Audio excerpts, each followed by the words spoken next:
Hey there guys, so I'm back today with a book review for you, and I'm going to be reviewing Lola and the Boy Next Door, which is written by Stephanie Perkins. Alrighty guys, so let's talk about our main characters. Our main character of the novel is Lola, and Lola, I just really liked her. She's a type of character that is just very fun to read her perspective through, even though there are times where I'm like, dude, honey child, we need to have a come to Jesus talk about some of the things that you're doing.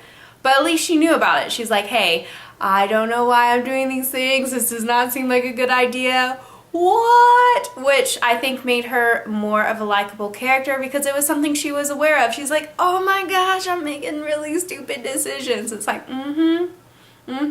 but she's able to fix it by the end. So I'm like, yay, go Lola! Alright you guys, so the next character that I want to talk to you about with is Cricket, and no big surprise, Cricket is the boy who lives next door to Lola, and he is just a really sweet, awesome guy. There's just an extra little spot in my heart where I just like, that melted over Cricket because I really felt like I saw a lot of my husband in him because Cricket is going to school to get his degree in mechanical engineering, and that's what my husband got his degree in, so I'm like, there are just certain little things that he would do completely reminded me of my husband, so I was like, aw, cute.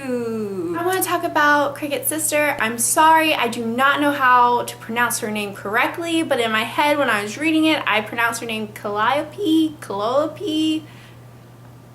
I don't know, but that's just how it was. So she is Cricket's twin sister. There is a little bit of bad blood between her and Lola, and then later you find out why, and you're like, yeah, I can understand why you'd be pissed off at her.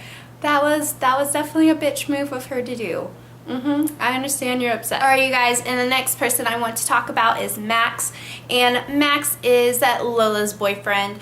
He is older than her, I think about 4 or 5 years or so. He's a musician, rocker guy. He's definitely that bad boy, and it's very interesting. And I'm just going to be honest with you guys, I really liked Max at the beginning of the novel. I felt that, you know, he was doing a pretty good job with circumstances of trying to be in a relationship with Lola, even though he knew that her parents really did not approve of it. He willingly subjected himself to weekly waffle breakfast time and just pretty much being interrogated by her parents constantly. So that's all good. So I was like, oh, that's cute. He's really trying to make it work. But then as the novel went on and you got to know him a little bit better, and then how he treated Lola and just how he treated other people that were in his environment, I'm like, no, that's not okay. That's not attractive. Not attractive at all. Alrighty guys, so the novel starts out and Lola is having her weekly breakfast with her boyfriend and then her 2 dads, because it's one of the stipulations that is put into place for Lola to date Max, because her dads really disapprove of him, and Lola notices that there's someone moving in to the house next door. At first she's really paranoid. She's like, what if they're coming back? Is it them? Is it them?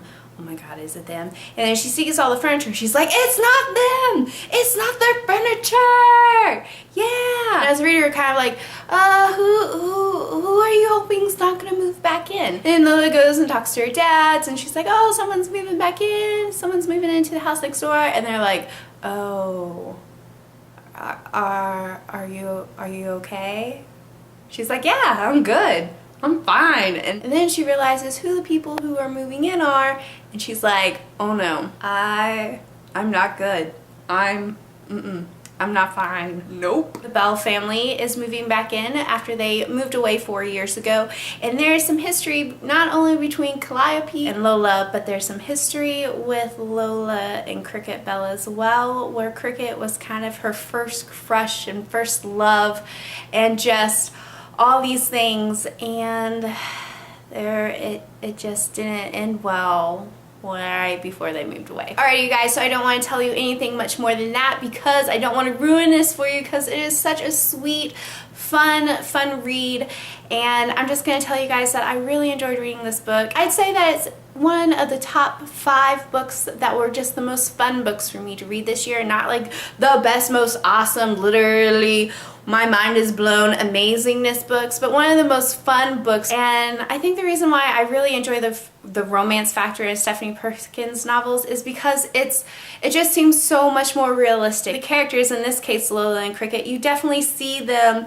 being attracted to each other and liking each other and trying to like communicate that and try to, you know, figure out what else is going on in their surroundings, but it doesn't come together cleanly. And like there are just moments where like, I can really identify with that because there was a time back when I was little Cora boy. Oh my gosh, this guy, I really like him, and oh, how do I do this? And it was just, it was, you know, there's some times where it's just like fail, epic proportion. I think it is a fun, more realistic portrayal of falling in love. I feel like that's just how it is sometimes when you like someone. I recommend it to you guys because I absolutely loved it, and I really don't think that you would be disappointed in it.